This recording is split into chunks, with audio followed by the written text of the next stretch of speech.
morning, student.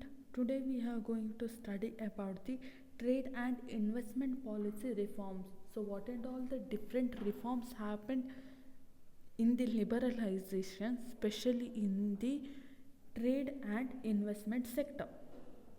So what does it mean, trade and investment?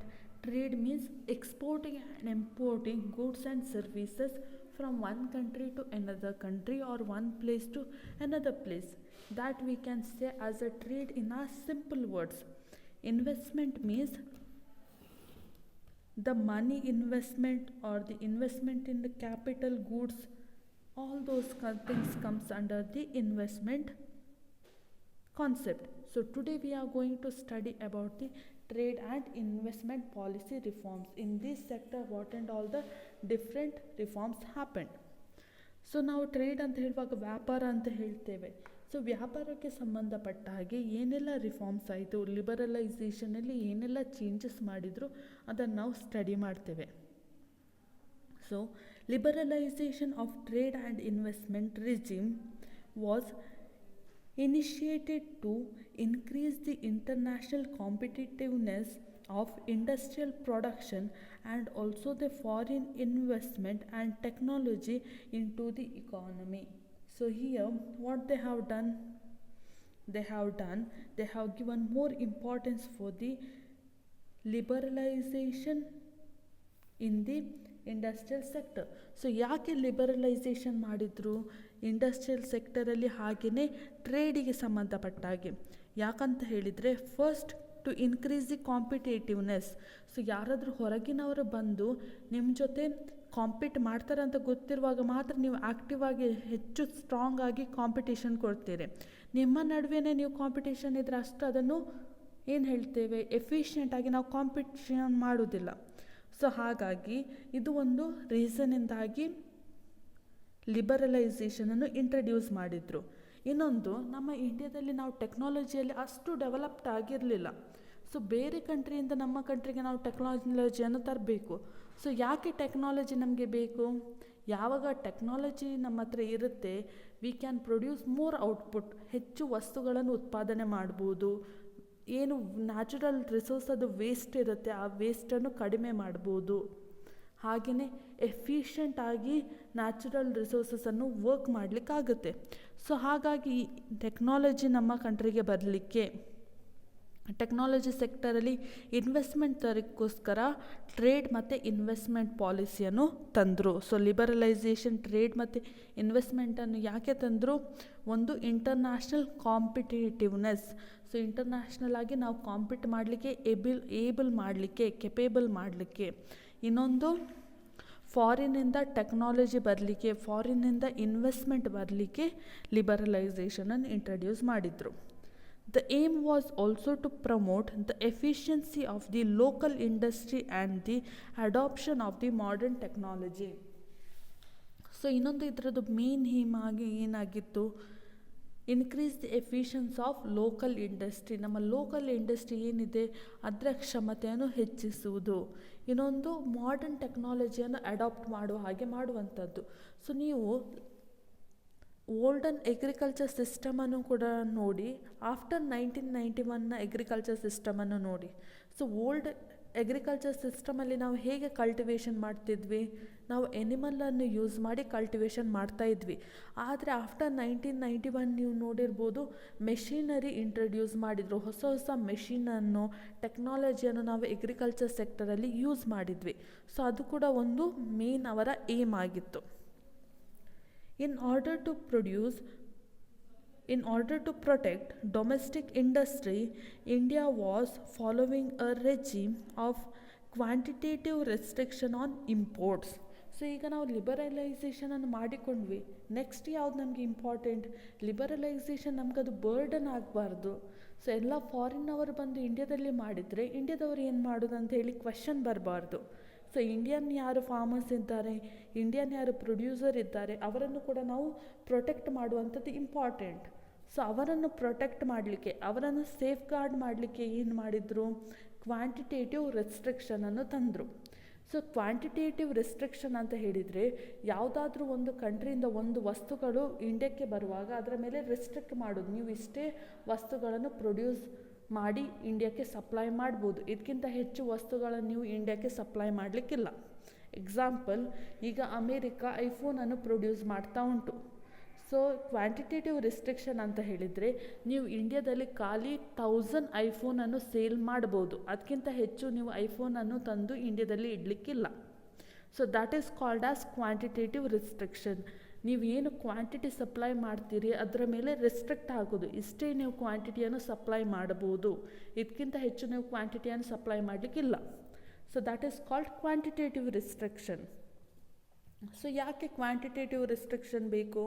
ಒಂದು ವೇಳೆ quantitative restriction ಇಲ್ಲದಿದ್ದರೆ ಬೇರೆ ಕಂಟ್ರಿಗಳು ಅವರ ವಸ್ತುಗಳನ್ನು ಬಂದು ಇಂಡಿಯಾದಲ್ಲಿ ಡಂಪ್ ಮಾಡ್ಬೋದು. ಸೊ ಬೇಕಾದಷ್ಟು ವಸ್ತುಗಳನ್ನು ಸೇಲ್ ಮಾಡ್ಬೋದು. ಸೊ ಏನು ಪ್ರಾಬ್ಲಮ್ ಆಗುತ್ತೆ ಸೇಲ್ ಮಾಡುವಾಗ? ನಮ್ಮ ಇಂಡಿಯಾದಲ್ಲಿ ಯಾವುದೆಲ್ಲ ವಸ್ತುಗಳು ಪ್ರೊಡ್ಯೂಸ್ ಆಗುತ್ತೆ, ಯಾವುದೆಲ್ಲ ವಸ್ತುಗಳು ಇರುತ್ತೆ, ಅದಕ್ಕೆ ಯಾವುದೇ ಚಾನ್ಸ್ ಸಿಗುವುದಿಲ್ಲ. ಸೊ ಇಂಡಿಯಾದಲ್ಲಿ ಮೊಟ್ರಲ್ಲ ಇರ್ಬೋದು ಅಥವಾ MI ಇರ್ಬೋದು, ಈ ಫೋನನ್ನು ಯಾರೂ ಪರ್ಚೇಸ್ ಮಾಡಲಿಕ್ಕೆ ಹೋಗೋದಿಲ್ಲ, ಎಲ್ಲ ಫಾರಿನ್ಸ್ ಫೋನ್ಸ್ ಇದ್ದರೆ. ಸೊ ಕ್ವಾಂಟಿಟೇಟಿವ್ ರಿಸ್ಟ್ರಿಕ್ಷನ್ ಹಾಕುವಾಗ ಏನಾಗುತ್ತೆ, ನಿಮಗೆ ಇಂಡಿಯನ್ ಫೋನ್ ಕೂಡ ಇರುತ್ತೆ, ಫಾರಿನ್ ಫೋನ್ ಕೂಡ ಇರುತ್ತೆ. ಸೊ ಆಗ ನೀವು ಎರಡನ್ನೂ ರೆಫರ್ ಮಾಡ್ಬೋದು, ನಿಮ್ಮ ಇಂಟರ್ನಲ್ ಇಕಾನಮಿಯನ್ನು ಕೂಡ ಸೇಫ್ ಗಾರ್ಡ್ ಮಾಡ್ಬೋದು. ಅದೊಂದು ಮೇನ್ ಮೋಟಿವ್ ಆಗಿತ್ತು. So next, this was encouraged through the tight control over import and by keeping the tariff very high. So ಇದು ಯಾಕೆ ಮಾಡಿದರು? ಯಾಕಂತ ಹೇಳಿದರೆ ಒಂದು ಇಂಪೋರ್ಟನ್ನು ಕಂಟ್ರೋಲ್ ಮಾಡಲಿಕ್ಕೆ. ಸೊ ಏನೆಲ್ಲ ವಸ್ತುಗಳನ್ನು ಇಂಪೋರ್ಟ್ ಮಾಡ್ತಾ ಇದ್ದೇವೆ, ಏನೆಲ್ಲ ವಸ್ತುಗಳು ನಮಗೆ ಬೇಕಂತ ಹೇಳ್ತಾ ಇದ್ದೇವೆ, ಸೊ ಅದನ್ನು ಕಂಟ್ರೋಲ್ ಮಾಡಲಿಕ್ಕೆ ಅಥವಾ ರಿಸ್ಟ್ರಿಕ್ಟ್ ಮಾಡಲಿಕ್ಕೆ. ಅದಕ್ಕೋಸ್ಕರ ಏನು ಮಾಡಿದರು, ಈ ಟ್ಯಾರಿಫನ್ನು ತುಂಬ ಹೈ ಇಟ್ಟರು. ಟ್ಯಾರಿಫ್ ಅಂತ ಹೇಳಿದರೆ ಇಂಪೋರ್ಟ್ ಮಾಡುವ ಮೇಲೆ ನಾವು ಏನು ಟ್ಯಾಕ್ಸ್ ಕಲೆಕ್ಟ್ ಮಾಡ್ತೇವೆ ಅದನ್ನು ನಾವು ಟ್ಯಾರಿಫ್ ಅಂತ ಹೇಳ್ತೇವೆ. ಸೊ ಈಗ ಬೇರೆ ಕಂಟ್ರಿಯಿಂದ ನಮ್ಮ ಕಂಟ್ರಿಗೆ ಯಾವುದಾದ್ರೂ ವಸ್ತು ಬರುವಾಗ ಅವರು ಬಾರ್ಡರಲ್ಲಿ ಟ್ಯಾಕ್ಸ್ ಪೇ ಮಾಡಬೇಕು. ಸೊ ಆ ಟ್ಯಾಕ್ಸ್ ಏನು ಪೇ ಮಾಡ್ತಾರೆ ಅದನ್ನು ನಾವು ಟ್ಯಾರಿಫ್ ಅಂತ ಹೇಳ್ತೇವೆ. ಈಗ example, made in America, made in Japan ವಸ್ತುಗಳು ಇಂಡಿಯಾದಲ್ಲಿ ಬರುವಾಗ ಅವರು ಟ್ಯಾಕ್ಸನ್ನು ಪೇ ಮಾಡ್ತಾರೆ, ಆ ಟ್ಯಾಕ್ಸನ್ನು ನಾವು ಟ್ಯಾರಿಫ್ ಅಂತ ಹೇಳ್ತೇವೆ. Example, Panasonic is a Japan company. ಆದರೆ ಈಗ ನೀವು ನೋಡಿರ್ಬೋದು ಜಾಪಾನ್ ಕಂಪೆನಿ ಅದು ಪ್ಯಾನಾಸೋನಿಕ್, ಅದು TV ಸಿಗುತ್ತೆ, ರೆಫ್ರಿಜಿರೇಟರ್ ಸಿಗುತ್ತೆ, ವಾಷಿಂಗ್ ಮಿಷಿನ್ ಸಿಗುತ್ತೆ, ಬೇರೆ ಬೇರೆ ಇಲೆಕ್ಟ್ರಾನಿಕ್ ಗ್ಯಾಜೆಟ್ಸ್ ಸಿಗುತ್ತೆ. ಸೊ ಆ ಇಲೆಕ್ಟ್ರಾನಿಕ್ ಗ್ಯಾಜೆಟ್ ಪ್ಯಾನಾಸೋನಿಕ್ ಅದು ಯಾವುದೆಲ್ಲ ಇಲೆಕ್ಟ್ರಾನಿಕ್ ಗ್ಯಾಜೆಟ್ ಇಂಡಿಯನ್ ಇಕಾನಮಿಯನ್ನು ಎಂಟರ್ ಆಗುತ್ತೆ, ಅವರು ಎಂಟರ್ ಆಗುವಾಗ ಟ್ಯಾಕ್ಸ್ ಪೇ ಮಾಡ್ತಾರೆ. ಸೊ ಆ ಟ್ಯಾಕ್ಸನ್ನು ನಾವು ಟ್ಯಾರಿಫ್ ಅಂತ ಹೇಳ್ತೇವೆ. ಸೊ ಹಾಗಾದರೆ ಇಂಡಿಯನ್ ಗವರ್ಮೆಂಟ್ ಏನು ಮಾಡಿದರು, ಲಿಬರಲೈಸೇಷನ್, ಈ ಟ್ಯಾರಿಫ್ ಅಮೌಂಟನ್ನು ಹೆಚ್ಚು ಮಾಡಿದರು. ಸೊ ನಿಮಗೆ ಗೊತ್ತಿದೆ, ಟ್ಯಾಕ್ಸನ್ನು ಹೆಚ್ಚು ಮಾಡುವಾಗ ಏನಾಗುತ್ತೆ, ಆಟೋಮೆಟಿಕ್ ಆಗಿ ವಸ್ತುಗಳ ಬೆಲೆ ಹೆಚ್ಚಾಗ್ತದೆ. ಸೊ ವಸ್ತುಗಳ ಬೆಲೆ ಹೆಚ್ಚಾದಾಗ ನಾವು ಕಡಿಮೆ ಬೆಲೆ ಇಂಡಿಯನ್ ಪ್ರಾಡಕ್ಟನ್ನು ನಾವು ಹೆಚ್ಚು ಪರ್ಚೇಸ್ ಮಾಡ್ತೇವೆ, ಫಾರಿನ್ ಪ್ರಾಡಕ್ಟನ್ನು ಪರ್ಚೇಸ್ ಮಾಡೋದು ಕಡಿಮೆ ಮಾಡ್ತೇವೆ. So that is one reason. These policies reduce the efficiency and competitiveness which lead to slow growth of manufacturing sector. So ಈ ಪಾಲಿಸಿಗಳಿಂದಾಗಿ ಏನಾಯಿತು, ಕಾಂಪಿಟೇಟಿವ್ನೆಸ್ ಹೆಚ್ಚಾಯಿತು, ಎಫಿಷಿಯನ್ಸಿ ಇನ್ಕ್ರೀಸ್ ಆಯಿತು, ಹಾಗೆಯೇ slow growth of manufacturing sector.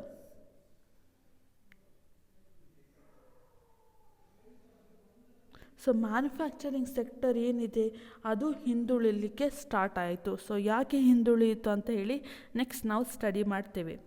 The trade policy reforms aimed at first one, dismantling of quantitative restriction on import and export.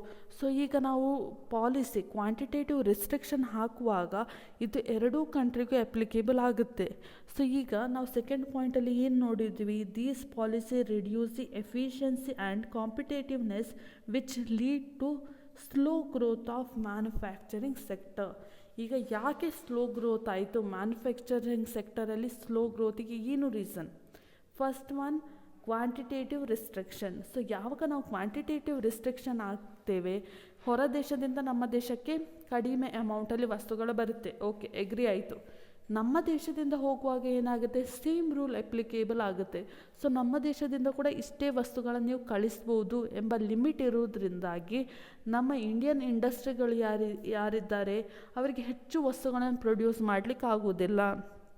ಹಾಗೆಯೇ ಹೆಚ್ಚು competitiveness ಇರೋದಿಲ್ಲ. ನೀವು ಇಷ್ಟೇ ಪ್ರೊಡ್ಯೂಸ್ ಮಾಡಬೇಕಂತ ಹೇಳಿ ಲಿಮಿಟ್ ಇರುವಾಗ ನೀವು ಅಷ್ಟನ್ನು ಪ್ರೊಡ್ಯೂಸ್ ಮಾಡ್ತೀರಿ ಮತ್ತು ಸುಮ್ಮನೆ ಇರ್ತೀರಿ ನಿಮ್ಮಷ್ಟಕ್ಕೆ. ಸೊ ಹಾಗಾಗಿ ಏನಾಯಿತು, ನಿಮ್ಮದು ಮ್ಯಾನುಫ್ಯಾಕ್ಚರಿಂಗ್ ಸ್ಲೋ ಆಯಿತು, ಹಾಗೆಯೇ ಕಾಂಪಿಟೇಟಿವ್ನೆಸ್ ಏನಿತ್ತು ಅದು ಕಡಿಮೆ ಆಯಿತು. Next one, reduction of tariff rate. So ಟ್ಯಾರಿಫನ್ನು ಹೈಯಲ್ಲಿ ಇಡುವಾಗ ನಮ್ಮ ಟ್ಯಾರಿಫ್ ಕೂಡ, ನಾವು ಬೇರೆ ಕಂಟ್ರಿಗೆ ನಾವು ವಸ್ತುಗಳನ್ನು ಸೇಲ್ ಮಾಡುವಾಗ ನಮ್ಮ ಟ್ಯಾರಿಫ್ ಕೂಡ ಇನ್ಕ್ರೀಸ್ ಆಗಿರುತ್ತೆ. So reduction of tariff rate, ಏನು ಟ್ಯಾರಿಫ್ ರೇಟಲ್ಲಿ ಇನ್ಕ್ರಿಮೆಂಟ್ ಆಯಿತು ಅದು ಕೂಡ ನಮಗೆ ರಿವರ್ಸ್ ಆಗಿ ಇಫೆಕ್ಟ್ ಆಯಿತು. Removal of licensing procedure for imports. So ಏನೆಲ್ಲ ಇಂಪೋರ್ಟ್ ಮಾಡ್ತಾ ಇದ್ರು ಅದರ ಮೇಲೆ ಲೈಸೆನ್ಸಿಂಗ್ ಆ ಪ್ರೊಸೀಜರನ್ನು ಸ್ಟಾಪ್ ಮಾಡಿದರು. ಲೈಸೆನ್ಸಿಂಗ್ ಅಂತ ಹೇಳಿದರೆ ಮೊದಲು ನೀವು ಪ್ರತಿಯೊಂದು ಕಮಾಡಿಟಿಗೂ ನೀವು ಲೈಸೆನ್ಸನ್ನು ತಗೊಂಡು ಮತ್ತೆ ನೀವು ಸೇಲ್ ಮಾಡಬೇಕಿತ್ತು. ಆಫ್ಟರ್ 1991 ಅಂತ ಹೇಳಿದರೆ ಕಾಂಟ್ರಾಕ್ಟ್ ಬೇಸಿಸಲ್ಲಿ ಸ್ಟಾರ್ಟ್ ಆಯಿತು. ಸೊ ಯಾವಾಗ ಕಾಂಟ್ರಾಕ್ಟ್ ಇರುತ್ತೆ ಅಷ್ಟು ತನಕ ನೀವು ಫ್ರೀಯಾಗಿ ಟ್ರೇಡ್ ಮಾಡ್ಬೋದು. ಸೊ ಫ್ರೀಯಾಗಿ ಟ್ರೇಡ್ ಮಾಡ್ಬೋದು ಎಂಬ ನಿಮಗೆ ಕಾನ್ಸೆಪ್ಟ್ ಬಂದಾಗ ನೀವು ಹೆಚ್ಚು ವ್ಯಾಪಾರ ಮಾಡ್ತೀರಿ. ಸೊ ಇದರಿಂದಾಗಿ ಇಂಡಿಯನ್ ಇಂಡಸ್ಟ್ರಿಯಲ್ಲಿ ಯಾರಿರ್ತಾರೆ ಅವರಿಗೆ ಕಡಿಮೆ ಆಪರ್ಚುನಿಟಿ ಸಿಗಲಿಕ್ಕೆ ಸ್ಟಾರ್ಟ್ ಆಯಿತು. So next, import licensing was abolished except in case of hazardous and environmentally sensitive industries. So ಯಾವುದೆರಡಕ್ಕೆ ಅವರು ರೆಸ್ಟ್ರಿಕ್ಟ್ ಮಾಡಿದರು, ಒಂದು ಹಜಾರ್ಡಿಯಸ್ ಪ್ರಾಡಕ್ಟ್. ಹಜಾರ್ಡಿಯಸ್ ಅಂತ ಹೇಳಿದರೆ ಯಾವುದರಿಂದಾಗಿ ಸೋಷಲ್ ಮೇಲೆ ನೆಗೆಟಿವ್ ಇಫೆಕ್ಟ್ ಬೀಳುತ್ತೆ, ಸಮಾಜದ ಮೇಲೆ ಯಾವುದೆಲ್ಲ ವಸ್ತುಗಳಿಂದ ನೆಗೆಟಿವ್ ಇಫೆಕ್ಟ್ ಬೀಳುತ್ತೆ, ಹೆಲ್ತಿನ ಮೇಲೆ ಇರ್ಬೋದು, ಎನ್ವೈರ್ಮೆಂಟ್ ಇರ್ಬೋದು, ಅಥವಾ ಜನರ ಮನೋಸ್ಥಿತಿ ಮೇಲೆ ಯಾವುದೆಲ್ಲ ನೆಗೆಟಿವ್ ಆಗಿ ಇಂಪ್ಯಾಕ್ಟ್ ಬೀಳುತ್ತೆ ಅಂಥ ವಸ್ತುಗಳು. Example cigarette, tobacco, alcohol, drugs. So ಇವುಗಳನ್ನೆಲ್ಲ ಬಿಟ್ಟು ಉಳಿದನ್ನು ರಿಸ್ಟ್ರಿಕ್ಟ್ ಮಾಡಲಿಲ್ಲ. ಕೆಮಿಕಲ್ಸ್ ಇರ್ಬೋದು, ಇವುಗಳ ಮೇಲೆ ಮಾತ್ರ ಅವರು ರೆಸ್ಟ್ರಿಕ್ಷನನ್ನು ಹಾಕಿದರು. ಯಾವುದೆಲ್ಲ ರೆಸ್ಟ್ರಿಕ್ಷನ್, ಲೈಸೆನ್ಸಿಗೆ ಸಂಬಂಧಪಟ್ಟಂತೆ. ಸೊ ಇಂಥ ವಸ್ತುಗಳನ್ನು ಮಾತ್ರ ನೀವು ಟ್ರೇಡ್ ಮಾಡುವಾಗ ಲೈಸೆನ್ಸ್ ತೊಗೊಳ್ಬೇಕು, ಉಳಿದ ವಸ್ತುಗಳಿಗೆ ಲೈಸೆನ್ಸಿಂಗ್ ಬೇಡ. Next, environmentally sensitive. Environmentally sensitive ಅಂತ ಹೇಳಿದರೆ ಕೆಲವೊಂದು ಪ್ರಾಡಕ್ಟ್ ಅಥವಾ ಕೆಲವೊಂದು ಇಂಡಸ್ಟ್ರಿಗಳಿಂದ ಎನ್ವೈರ್ಮೆಂಟಿಗೆ ತುಂಬ ಇಫೆಕ್ಟ್ ಆಗ್ತದೆ. ಸೊ ಎಕ್ಸಾಂಪಲ್ ಅಣುಸ್ಥಾವರ ನೀವು ನೋಡಿದರೆ, ಸೊ ಅಟಾಮಿಕ್ ಎನರ್ಜಿ ಇಂಥ ಪ್ಲಾಂಟ್ಗಳನ್ನೆಲ್ಲ ನೋಡಿದರೆ ಅದು ನೇಚರಿಗೆ ಡೈರೆಕ್ಟಾಗಿ ಇಫೆಕ್ಟ್ ಆಗುವಂಥದ್ದು. ಸೊ ಅಂಥ ವಸ್ತುಗಳನ್ನು ಬಿಟ್ಟು ಉಳಿದ ವಸ್ತುಗಳ ಮೇಲೆ ಯಾವುದೇ ರಿಸ್ಟ್ರಿಕ್ಷನ್ ಹಾಕಿರಲಿಲ್ಲ. ಸೊ ಯಾವುದೆರಡು ಟೈಪ್ ವಸ್ತುಗಳ ಮೇಲೆ ರಿಸ್ಟ್ರಿಕ್ಷನ್ ಇತ್ತು, ಯಾವುದೆರಡು ವಸ್ತುಗಳ ಮೇಲೆ ರಿಸ್ಟ್ರಿಕ್ಷನ್ ಇತ್ತು? ಎಸ್, ಒಂದು ಹಜಾರ್ಡಿಯಸ್ ಮತ್ತೊಂದು ಎನ್ವೈರ್ಮೆಂಟ್ಲಿ ಸೆನ್ಸಿಟಿವ್ ವಸ್ತುಗಳ ಮೇಲೆ ರಿಸ್ಟ್ರಿಕ್ಷನ್ ಇತ್ತು. ಉಳಿದ ವಸ್ತುಗಳ ಮೇಲೆ ರಿಸ್ಟ್ರಿಕ್ಷನ್ ಇರಲಿಲ್ಲ, ಲೈಸೆನ್ಸಿಂಗ್ ರಿಸ್ಟ್ರಿಕ್ಷನ್ ಇರಲಿಲ್ಲ. ಸೊ ಹಾಗಾಗಿ ಉಳಿದ ವಸ್ತುಗಳು ಲೈಸೆನ್ಸಿಂಗ್ ರಿಸ್ಟ್ರಿಕ್ಷನ್ ಇಲ್ಲದೆ ಕಾರಣದಿಂದಾಗಿ ಫ್ರೀಯಾಗಿ ಟ್ರೇಡ್ ಮಾಡಲಿಕ್ಕೆ ಕಾರಣವಾಯಿತು. Next one, quantitative restriction on import of manufactured consumer good and agriculture products were also fully removed from April 2001. So ಇಲ್ಲಿ ಏನು ಹೇಳ್ತಿದ್ದಾರೆ, ಯಾವುದರ ಮೇಲೆ quantitative restriction on import and manufactured consumer goods. So consumer goods ಮತ್ತು agriculture product ಮೇಲೆ ಏನೆಲ್ಲ restriction ಇತ್ತು, quantitative restriction ಇತ್ತು, ಅದನ್ನು ಕಂಪ್ಲೀಟಾಗಿ ರಿಮೂವ್ ಮಾಡಿದರು. ಯಾವುದರಿಂದಾಗಿ? 2001 ನಂತರ. ಸೊ ಈಗ ಕನ್ಸ್ಯೂಮರ್ ಗೂಡ್ ಅಂತ ಹೇಳಿದರೆ ಯಾವುದೆಲ್ಲ ನಾವು ಡೈರೆಕ್ಟಾಗಿ ಕನ್ಸ್ಯೂಮ್ ಮಾಡ್ತೇವೆ, ಡೈರೆಕ್ಟಾಗಿ ಅದನ್ನು ಯೂಸ್ ಮಾಡ್ತೇವೆ. ಸೊ ಎಕ್ಸಾಂಪಲ್ ಕನ್ಸ್ಯೂಮರ್ ಗೂಡಿಗೆ ನಿಮ್ಮ ಫುಡ್ ಪ್ರಾಡಕ್ಟ್, ನಿಮ್ಮದು ಏನೆಲ್ಲ ಫುಡ್ ಪ್ರಾಡಕ್ಟ್ ಇದೆ, ಎಗ್ರಿಕಲ್ಚರ್ ಪ್ರಾಡಕ್ಟ್ ಇದೆ, ಅದನ್ನೆಲ್ಲ ನಾವು ಕನ್ಸ್ಯೂಮರ್ ಪ್ರಾಡಕ್ಟ್ ಅಂತ ಹೇಳ್ತೇವೆ. ಇನ್ನೊಂದು ಇಂಡಸ್ಟ್ರಿಯಲ್ ಪ್ರಾಡಕ್ಟ್ ಅಥವಾ capital product. So capital goods ಅಂತ ಹೇಳಿದರೆ ಮೆಷಿನ್, ಇಕ್ವಿಪ್ಮೆಂಟ್, ಟೂಲ್ಸ್, ಇವುಗಳೆಲ್ಲ ಕ್ಯಾಪಿಟಲ್ ಗೂಡ್ಸಲ್ಲಿ ಬರುವಂಥದ್ದು. ಸೊ ಇಲ್ಲಿ ಅವರು ಯಾವುದರ ಬಗ್ಗೆ ಹೇಳ್ತಾ ಇದ್ದಾರೆ? ಕನ್ಸ್ಯೂಮರ್ ಗೂಡ್ ಬಗ್ಗೆ ಹೇಳ್ತಾ ಇದ್ದಾರೆ. ಸೊ ಕನ್ಸ್ಯೂಮರ್ ಗೂಡಿಗೆ ರಿಲೇಟೆಡ್ ಆದಾಗೆ ಅವರು ಏನು ಮಾಡಿದರು? ಕ್ವಾಂಟಿಟೇಟಿವ್ ರಿಸ್ಟ್ರಿಕ್ಷನ್ ಅನ್ನು 2001 ನಂತರ ಕಂಪ್ಲೀಟಾಗಿ ರಿಮೂವ್ ಮಾಡಿದರು. ಸೊ ಈಗ ನೀವು ಎಷ್ಟು ವಸ್ತುಗಳನ್ನು ಕೂಡ ಇಂಡಿಯಾದಲ್ಲಿ ಸೇಲ್ ಮಾಡ್ಬೋದು. ಹಾಗಾಗಿ ನೀವು ನೋಡಿರ್ಬೋದು ಡಾಮಿನೋಸ್, ಪಿಜ್ಜಾ ಹಟ್, ಅವರಿಗೆ ಲಿಮಿಟ್ ಇಲ್ಲ, ನೀವು ಇಷ್ಟೇ ಐಟಮ್ಸನ್ನು ಸೇಲ್ ಮಾಡಬೇಕು, ಇಷ್ಟೇ ಕಸ್ಟಮರನ್ನು ಮಾತ್ರ ನೀವು ಇಟ್ಕೊಳ್ಬೇಕು, ಅವರು ಎಷ್ಟು ಬೇಕಾದರೂ ವಸ್ತುಗಳನ್ನು ಸೇಲ್ ಮಾಡ್ಬೋದು. ಸೊ ಇದು ಇನ್ನೊಂದು effect. Export duties have been removed to increase the competitive position of Indian goods in the international market. So export duties ಏನಿದೆ ರಿಮೂವ್ ಮಾಡಿದರು. ಸೊ ಏನು ಕಾಂಪಿಟೇಷನನ್ನು ಇನ್ಕ್ರೀಸ್ ಮಾಡಲಿಕ್ಕೆ ಎಕ್ಸ್ಪೋರ್ಟ್ ಡ್ಯೂಟೀಸನ್ನು ರಿಮೂವ್ ಮಾಡಿದರು. This is the one positive point. So second point negative ಇದ್ದರೆ, third point positive ಆಗಿ ಹೇಳ್ತಾ ಉಂಟು. ಏನು positiveness? Export duties have been removed. So ಈ ಎಕ್ಸ್ಪೋರ್ಟ್ ಡ್ಯೂಟೀಸನ್ನು ರಿಮೂವ್ ಮಾಡಿದರು. ಯಾಕೆ ರಿಮೂವ್ ಮಾಡಿದರು? To increase the competitiveness. So ಏನು ಕಾಂಪಿಟೇಟಿವ್ನೆಸ್ ಇದೆ ಅದರ ಪೊಸಿಷನನ್ನು ಇಂಡಿಯಾದಲ್ಲಿ ಇನ್ಕ್ರೀಸ್ ಮಾಡಲಿಕ್ಕೆ ಇಂಟರ್ನ್ಯಾಷನಲ್ ಮಾರ್ಕೆಟಲ್ಲಿ ಎಕ್ಸ್ಪೋರ್ಟ್ ಡ್ಯೂಟೀಸನ್ನು ರಿಡ್ಯೂಸ್ ಮಾಡಿದರು. ಇದೊಂದು ನಮಗೆ positiveness. So this is about the trade and investment policy. So ಇದನ್ನು ನಾನು ನಿಮಗೆ ಹೋಮ್ವರ್ಕ್ ಕೊಟ್ಟಿದ್ದೇನೆ, ಲಾಸ್ಟ್ ವಿಡಿಯೋದಲ್ಲಿ ಎಕ್ಸ್ಪ್ಲೇನ್ ಮಾಡಿದ್ದೇನೆ, ಅದನ್ನು ನೋಡ್ಕೊಳ್ಳಿ. ಇನ್ನೊಮ್ಮೆ ರಿಪೀಟ್ ಮಾಡ್ತಾ ಇದ್ದೇನೆ, ಇದು ಹೋಮ್ವರ್ಕ್ ಕ್ವೆಶನ್, ಲಾಸ್ಟ್ ಕ್ಲಾಸಲ್ಲಿ ನಾನು ಎಕ್ಸ್ಪ್ಲೇನ್ ಮಾಡಿದ್ದೇನೆ, ಇದನ್ನು ನೋಡ್ಕೊಳ್ಳಿ ಆಯಿತಾ. So this is about the trade and investment policy. So ಲಿಬರಲೈಸೇಷನಲ್ಲಿ ಹೇಗೆ ಇಫೆಕ್ಟ್ ಆಯ್ತು ಅಂತ ಹೇಳಿ. I hope you are clear. So ಏನಾದರೂ ಡೌಟ್ ಇದ್ದರೆ ನೆಕ್ಸ್ಟ್ ಝೂಮ್ ಕ್ಲಾಸ್ ಮಾಡುವಾಗ you can clarify. So one is related to foreign exchange, another one trade and investment. ಇದಕ್ಕೆ ಯಾವುದಾದ್ರೂ ಡೌಟ್ ಇದ್ದರೆ ನೆಕ್ಸ್ಟ್ ಝೂಮ್ ಕ್ಲಾಸ್ ಮಾಡುವಾಗ ನೀವು ಕ್ಲಾರಿಫೈ ಮಾಡ್ಬೋದು. Okay, thank you students.